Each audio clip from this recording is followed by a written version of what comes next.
Hey there, Cosmic Warriors, and welcome back to another video. And if you are new here, my name is Hannah. I am a Western Practical Astrologer. Okay, so in today's video, we're going to be discussing free will versus fate in astrology. So following on from the video that I made about the schools of astrology, and then even looking at Hellenistic astrology versus psychological astrology, I will link those videos down below so you can check them out.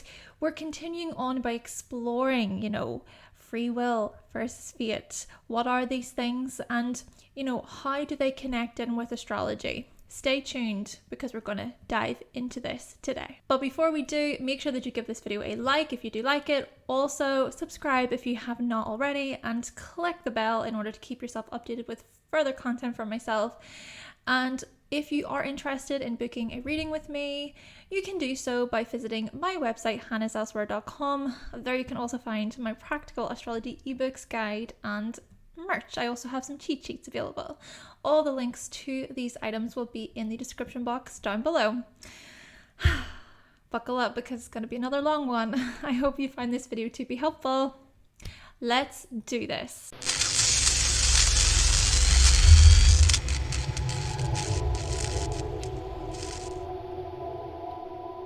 Okay, so I want to start off by saying that the reason for why I'm getting into this topic is because Hellenistic astrology has kind of sent me down this rabbit hole lately.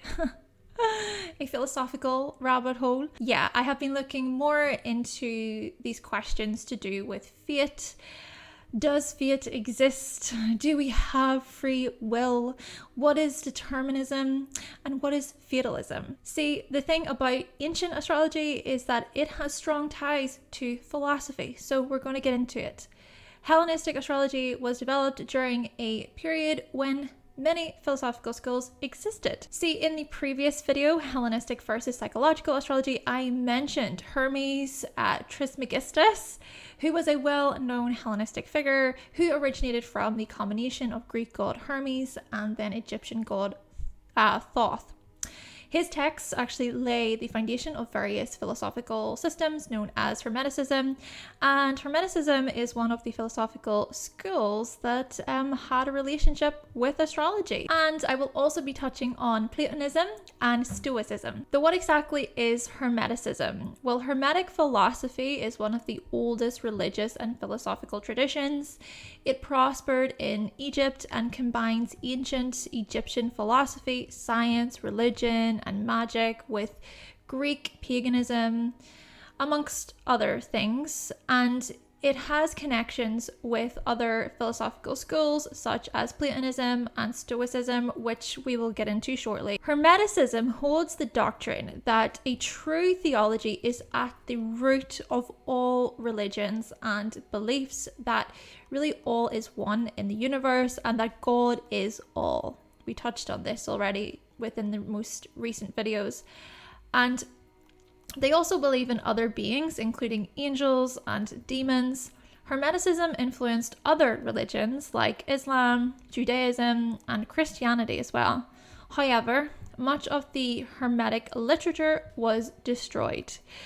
Some texts remained in the Islamic world and later became visible in medieval Europe into the Renaissance period. And by 312 AD until the 6th century, any trace of Hermeticism was erased by the Christians.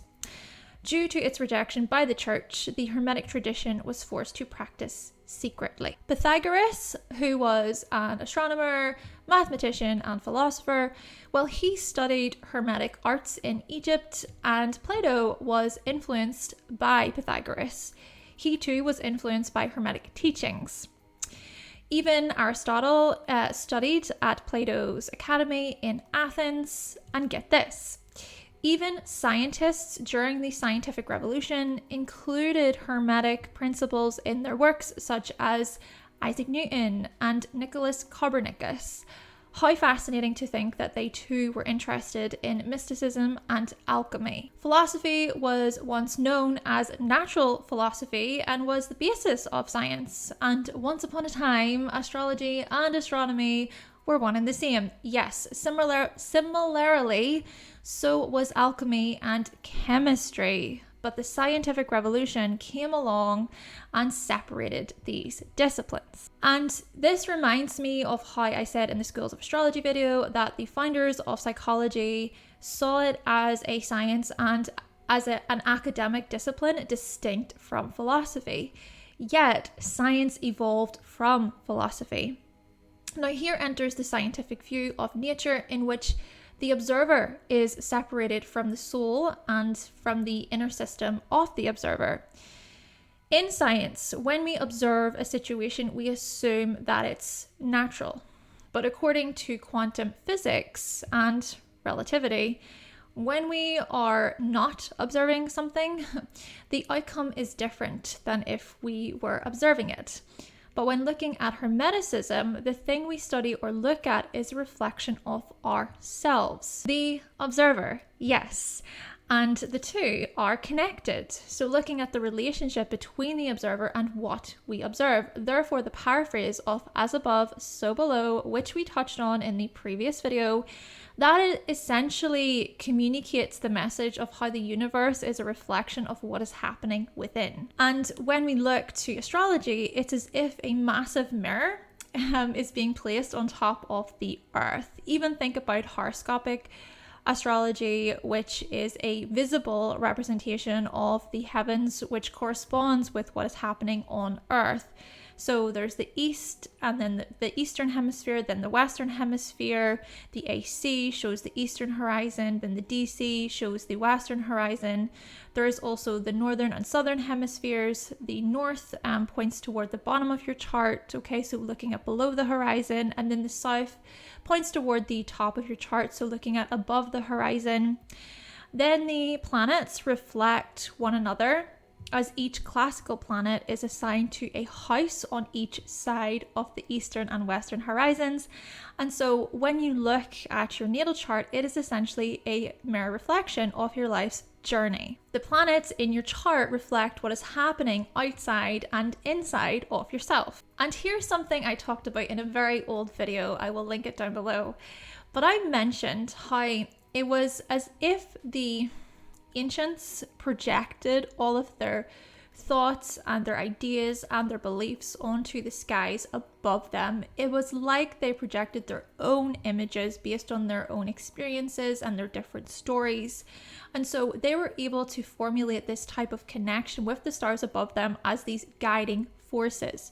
Keep in mind that the ancients looked to the stars for direction. I mean, literally.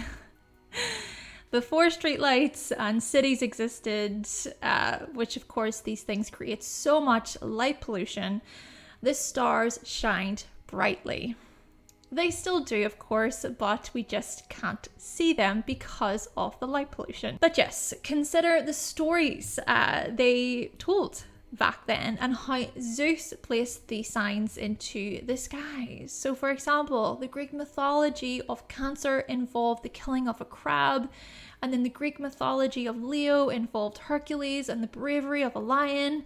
And so to think about this further, right, these constellations and their meanings and their stories and their symbolism have something to reflect about our own lives. And they are also derived from the collective unconscious. As you can probably tell, this part of astrology fascinates me the most. And the collective unconscious is a term used in analytical psychology and was actually coined by Carl Jung. The collective unconscious basically looks at the collective psyche. So for example, symbols in dreams. But as the collective really projected their own visions and stories onto the stars above, the stars sent their messages back, meaning that the thoughts and intentions and the ideas that we hold within our consciousness, they begin to subconsciously manifest themselves into the external world, into our external circumstances. And so what we do is we create through our own thoughts and actions. Though now that I talk about all this, right, you could say that what I'm touching on here is the belief in free will. Okay, so let's move on to Platonism. What is it exactly? Well, It is essentially the belief that there exists abstract objects, and an abstract object is an object that actually does not exist in time or space. I know. Therefore, such an object is non-mental, it is non-physical. These abstract objects are said to exist in the third realm, okay, distinct from both the internal world and the external world. Now, if you have not guessed it, Platonism gets its name from the well-known philosopher Plato. Plato founded a philosophical school in Athens where he taught philosophical doctrines which later became known as Platonism. Plato was the teacher of Aristotle and the student of Socrates. However, okay, I'm probably going to butcher this name, but I'm going to try my best. However, Gottlob Frege, put the words, is said to be one of the most important figures in the development of modern Platonism. Though according to the Kepler College, which by the way, all the sources I use in this video will be linked down below so you can check them out, Hellenistic astrology developed out of the Platonic current. And the birth of Hellenistic astrology was around about the 1st century BCE. Plato also referred to the planets as gods. They were representations of time and were administrators of fate and fortune. Plato also explained the soul as this chariot with 2 horses. One horse is a noble horse and the other is quite unruly. So, do we lose control and fall, or do we grow and ascend? Okay, so here are some of my thoughts on this in particular. I see this as our placements showing us how we can be led down a destructive path or an uplifting path. How do we manage our temptations and our impulses in the world? Do we lean more toward the negative expressions of the planets or the positive expressions? This is about self-mastery. This is about overcoming meaningless desires which prohibit the mind. So asking ourselves, how can I live a fulfilling life? After all, it was Plato who came up with the 4 big ideas, which were to think more, to let your lover change you, to decode the message of beauty, and to reform society. Therefore, perhaps such teachings indicate free will. But whilst Plato did not place the heavenly gods in direct control of a person's destiny, matters related to fate were still unclear. Though lastly, let's look at Stoicism. Founded by Zeno of Citium, Stoicism teaches that the virtue, the highest good, is based on knowledge. Those who live in harmony with divine reason, they are wise. It's about living a flourishing life and also living a life in accordance with nature. Stoicism, in short terms, teaches us to focus on the things that we can control whilst accepting the things which we cannot control. So, to focus on our own emotions, actions, and thoughts rather than focusing on the actions of others, and instead of focusing on the natural course of events. And by doing so, we can experience greater feelings of contentment and inner peace. This is also about remaining indifferent to the likes of unpleasant fortune, pain, fleeting desires. Indeed, Stoicism can really help us when it comes to adversity, and we can do so with dignity. Now, Zeno of Citium integrated fate into the system of physics, and the development of Hellenistic astrology is placed on the context of fate-related theories. The basic principle of belief when it comes to Stoicism is that everything has a cause. Our actions are a cause of something else. So looking at the chain reactions of life. This is referred to as causal determination, in which everything is connected to everything else. This concept is essentially pointing toward fate. My astrologer Resti Santiago also says that according to Plato, our fate is tied up with the movements of the planets, which is like spinning the thread of life. He mentions that before we incarnate, we have chosen the type of life we will have. And this does make me think about past lives. This makes me think about the nodes, karma, the teachings in Vedic astrology. Okay, so now we have outlined Hermeticism, Platonism, and Stoicism. Do astrologers believe in fate, or do they believe in free will? Well, I think it depends on the astrologer that you're talking to. Me personally, we'll get into it. First, let me just quickly explain the differences between free will, determinism, and fatalism. And I'm going to do this in the simplest way I know how, and I'm going to do this in the most practical way I know how. Though, do go easy on me when it comes to these ideas, when it comes to philosophy, right? I'm very new to this. So, let's say, for example, that I want to go and make myself a cup of tea. It would be my free will to go and grab it. My choice, my action, my will. I wanted a cup, so I got one, okay? But determinism would argue that such an experience was created due to events which led up to that point. So looking at the existing causes. You could say that the fact that I don't have tea in the first place is the reason for why I wanted to grab a fresh cup of tea. Or you could say that my habitual patterns made it so. I am so used to having tea every day. You could even look at the bigger picture here. You could perhaps go way back to the invention of tea. You could zoom all the way out and you could follow the chain of events which led up to that very moment of me wanting that cup of tea. And if I was to look at this from a biological standpoint, well, perhaps you could say that tea increases dopamine production. Determinism then also suggests that free will, it's an illusion. Then you have fatalism, and fatalism is about destiny, and God limits our probabilities, okay? So limiting our free will, even looking at how our fate is inevitable and we cannot escape our fate, we cannot escape our destiny. So back to the cup of tea example once more. Perhaps getting a cup of tea was part of my destiny, right? Perhaps being a tea drinker, right? The fact that I love tea, that's part of my destiny. I was always meant to be a tea drinker. I'm being facetious, but you get my point. And the thing about astrology is it looks closely at things like free will and fate. And like I said, Hellenistic astrology was developed during a period when many philosophical schools existed. And so questions related to free will are a big part of astrology. Okay, so my own views, right?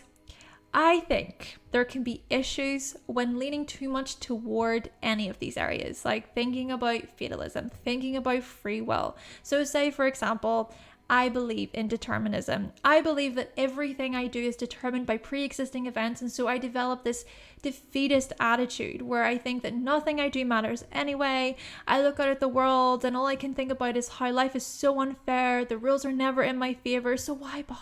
Why bother? Then looking at it from the other perspective, let's say I believe that my destiny, right, it is created by me and only me. And so what I do is I push, I'll be a doer, I'll say that I can achieve anything that I want. And I mean anything, right? And this is because of my will. But what about when I don't achieve the things that I want? What about times when life is just too challenging, okay? When the odds are actually against me?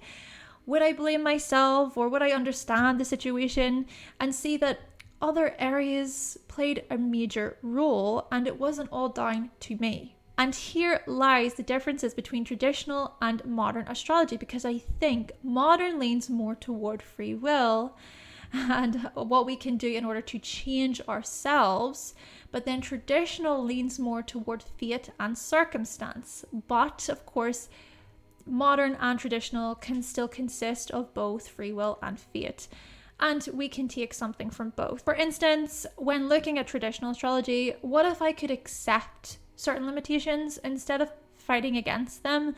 I mean, I was born in this body, right? Not somebody else's body. This is a limitation. I was born in Belfast, not in some different city. I was also born in 1992, not a different year than that, okay? These are limitations. On the other hand, does this mean that I can't create something new for myself moving forward. So looking at modern astrology, there seems to be more room for nuance, for possibility. But how much of my life can I truly control? What can I really do to help or change events? Even thinking about the events which led up to a certain event or a current event. So for example, perhaps I am someone who is struggling with my mental health and I'm feeling really lonely. And I'm finding it really hard to get a job.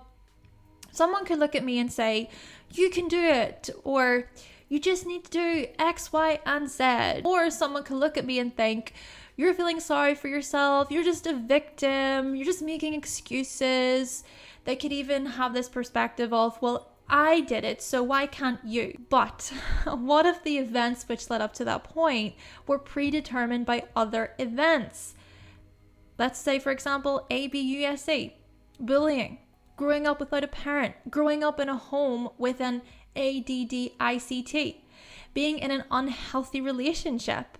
How can I use my free will to move forward and be successful when the cards are just not, they were not dealt that way for me, okay? The cards I was dealt were just so unfair, and so put me at a disadvantage. To think also about a recent news story. So a nurse from the UK, KILLED. I'm spelling out that word because it's shorter than the other word, which I don't want to say for obvious reasons, but KILED, 7 newborn babies. I mean, what kind of evil must you have to be to do something like that? What placements does this person have in their chart, and what made those placements so, right? And what about the baby's fate, okay? Was it their fate to be KILED? I would argue no. I would also argue that it was the will of the nurse that made such things happen, not fate. Even thinking about, the justice system, right? Why is the justice system set up the way it is? When someone does go and KIL another person, it's not about, oh, well, that was predetermined, so, that's okay. No, it's like, that was their free will. They did that. That was their free will. And so they have to face the consequences. Even turning our attention toward karma, okay? Consider the nodes in astrology and how they are tied to past lives, right? Those babies had a nodal axis in their chart. I just don't think it would be appropriate to talk about their karma and their past life within this particular situation, right? Then again, perhaps you could say that the woman who did such an evil thing will experience the consequences, right? Her karma will be far from rewarding. Then again, I think the misconception is that we look at karma as punishment versus reward, when in actuality, it is action. Karma is the relationship between a person's mental and physical action and the consequences following that action. Still, I don't think free will versus fate is a black and white answer. We are not going to reach this conclusive answer anytime soon, and I think this is a debate which will continue on and on. And so when looking at astrology, I think both free will and fate, karma too, should be looked at with caution and sensitivity. Perhaps you could also argue that I'm letting my own sort of emotions get in the way, right? And maybe I'm not really looking at this from this more objective perspective. You could argue that, right? Still, the main question is how much of your birth chart is fate and how much of it is free will? Well, I think the fate part is about the placements themselves. So for example, as someone with a Capricorn stellium in the 5th house, I have a Capricorn stellium in the 5th house. I was not born with a Leo stellium in the 12th house, right? And I will never experience that stellium, even looking at progressions. Of course, I could experience a stellium like that in a solar return chart, but it's not the same, right? At least not in this lifetime. If it is that you believe in past lives, for example, maybe you could say to me, well, Hannah, in the next life, you're going to experience that Leo stellium in the 12th house. Still, now, in this life, right? Thinking about fate in this life, the 5th house stellium is a limitation. This is something that I cannot control. I also cannot control the actions of others around me but the birth chart can provide some information about the actions of others. And then where free will steps in, well, this is asking what I do within these confinements, how I respond to other people's actions. So for instance, perhaps I come to an understanding about the way I act within relationships, about the type of partners I attract, etc. By becoming self-aware, by doing that inner work, I can make choices to change things. I can not go for the same types of partners. If I get into unhealthy relationship patterns, I can do something to change that. Then again, you could also argue that certain transits I experience show these changes. But I still believe that I have a say. I don't see the planets as these forces controlling me as if I were some type of puppet, nor do I believe I am in complete control of my life and my destiny. But at the same time, I can see that I was born into a particular culture, a particular upbringing. Some would argue that I chose my upbringing, thinking even about reincarnation, though there are certain reincarnation believers who would suggest not.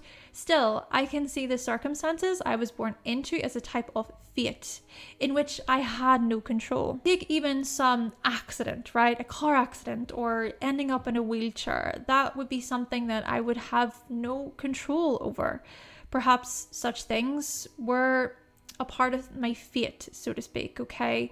But is this to say that I can't do more or I can't be more? Or it's that I can't change my life's circumstances moving forward. And this is where we really bring in the modern astrology part of it and the path it has led over the last 100 years or so. Consider Alan Leo, who ushered in the saying, character is destiny. Also think about Carl Jung, who talked about archetypes and mythology. I think they were onto something in that we have choices. We can affect how things play out within society. We do this by drawing attention to our own character. And this also makes me think about The Hero's Journey by Joseph Campbell and how your chart is sort of like your own hero's journey. And sure, we don't have the scientific evidence to show such structures, but I could say the same thing about determinism. Ultimately, I think arriving to a concrete conclusion is very complex and probably unobtainable. But if we really are to bring this back to the law of correspondence, if the saying is as above so below, then what is happening below also reflects what is happening above, and so perhaps both free will and fate coexist. Indeed, our future is determined by both our destiny and our free will. Okay, these are just my thoughts about this. And I would even argue that the two are inseparable. Though, interestingly, I did discover that philosophically speaking, this makes me a compatibilist. But, hey, I always like to say this. I'm always learning. I can change my mind. Okay, I can change my mind. For now, these are my thoughts, and that concludes my video on free will versus fate in astrology. Please let me know, did you find this video to be helpful? Did you learn something new? Do you believe in free will? Do you believe in fate? Maybe you are a compatibilist like me. I would really appreciate your feedback, and like you, yes, I'm always learning. And you can, like I said, find all of the sources in the description box down below, okay? All of the sources that I used in this video. And as always, let me know your thoughts and your opinions. But with all that being said, thank you so much for watching. Thank you for subscribing. And of course, if you would like to see more videos from myself and you have not yet subscribed, then make sure that you click that subscribe button and also give this video a like if you did like it today. And I will be back with another video very, very soon.